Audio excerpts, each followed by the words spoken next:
Why is it that despite all of the hard work you put in every single day, you still aren't getting promoted? After 13 years in management, I discovered what actually gets people promoted and used it to get promoted to director myself. So in this video, I'm going to show you my simple system to get promoted fast while working less. So what's the first step to locking in your promotion even if you've been stuck for years? A great way to explain this is by using an example, an NBA player, Kobe Bryant. He had insane talent, insane work ethic, and in the early years, he was a one-man highlight reel. But here's the thing, despite his stats, the Lakers kept losing.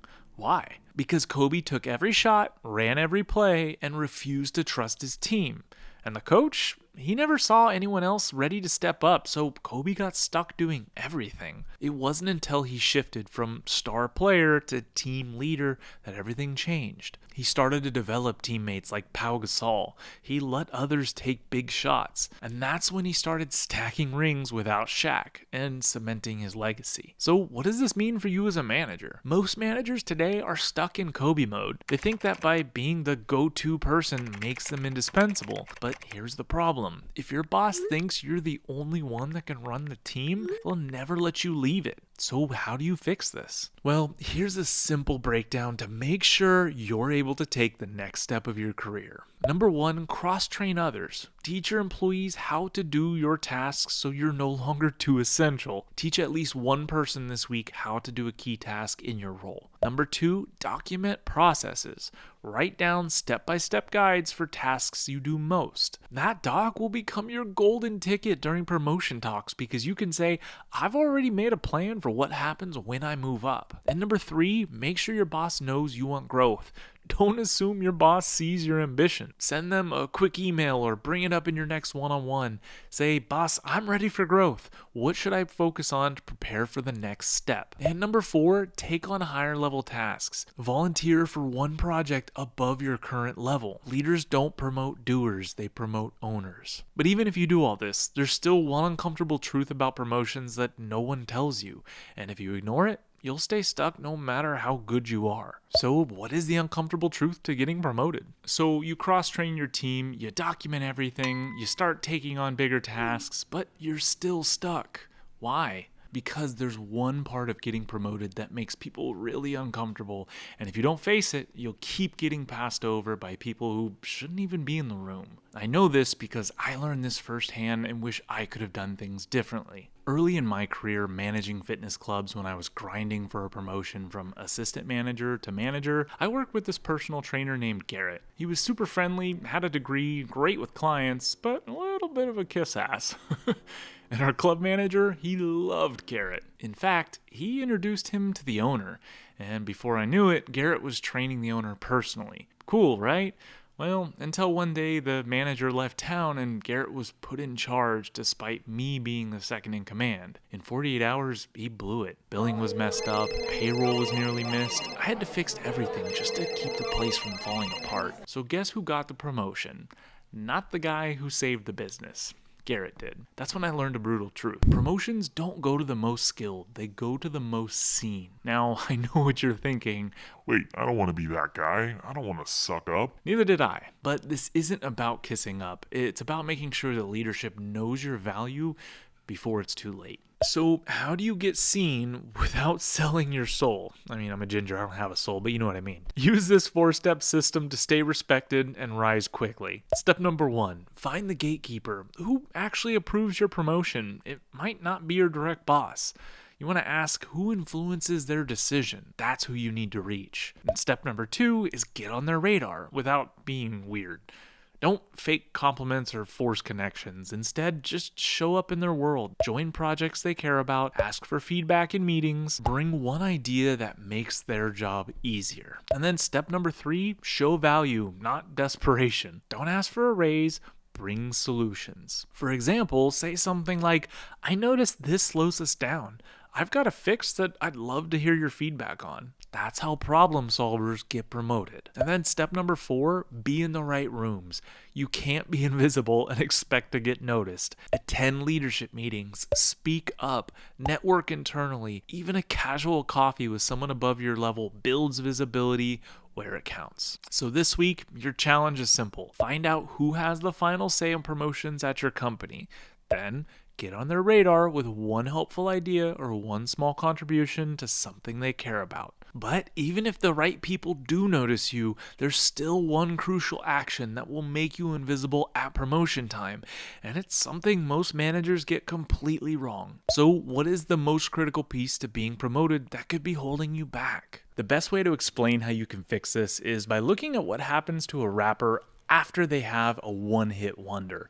But before I do, if you have any leadership questions by the end of this video, I built something amazing for you. It's a free AI leadership coach, and it can answer all your pressing management questions without making you sit through a 3-hour leadership seminar with awkward trust falls. So what do rappers have to do with management? Well, do you remember the song Hold On, We're Going Home by Majid Jordan? Or what about the song Tuesday by I Love Mannequin? Club going up on a Tuesday. Well, before you click off for that singing, think about it. Those were huge hits. They were super talented artists, and then nothing happened. Why? Well, they got signed by Drake's label and disappeared. Instead of building their own name and their own brand, they got absorbed into someone else's spotlight. They started doing great work in the background and the industry forgot about them. That's exactly what happens to so many managers. You do great work, you make your boss look good, and you think someone's gotta notice, right? Wrong. If you don't actively make your impact visible, you disappear into the background, just like those one-hit wonders. So how do you stand out without being annoying? Well, you act like a boss, literally. Here's what BOSS stands for and how to use it this week. B stands for be visible. No one promotes the silent genius. Speak up in meetings, join high-impact projects, and make sure leadership knows your name. This week, ask a question or share an insight in at least one meeting where leadership is present. O stands for own your wins. Take credit without sounding arrogant. Use we statements, but make sure your contribution is clear. Send a recap email after a project, highlighting your role and impact it had. And then S stands for show your value. Leadership has a short memory. If you don't remind them of your contributions, they'll forget. Once a month, send a quick wins and progress update to your boss, summarizing what you've accomplished. And then finally, the other S stands for say what you want.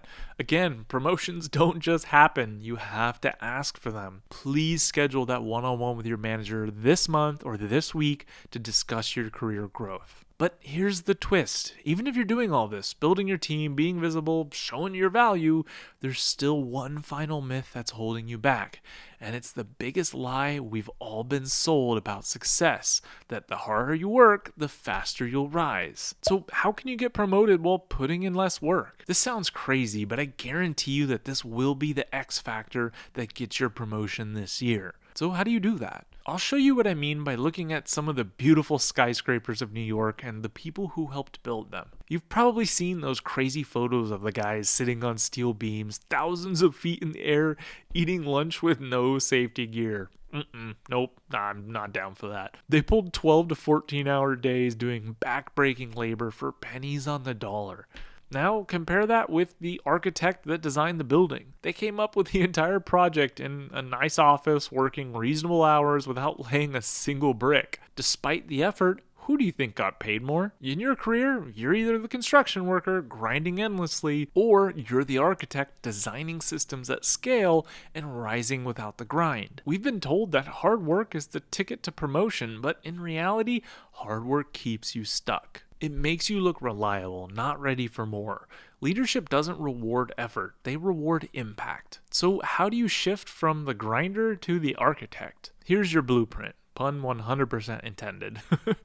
Number 1, delegate low-value tasks. If you're doing work that someone else could handle, you're holding yourself back. This week, I want you to list 3 tasks you're currently doing that someone else could take over, and teach an employee how to do it and then pass it off. Number 2, automate where possible. Look for those repetitive tasks that can be streamlined.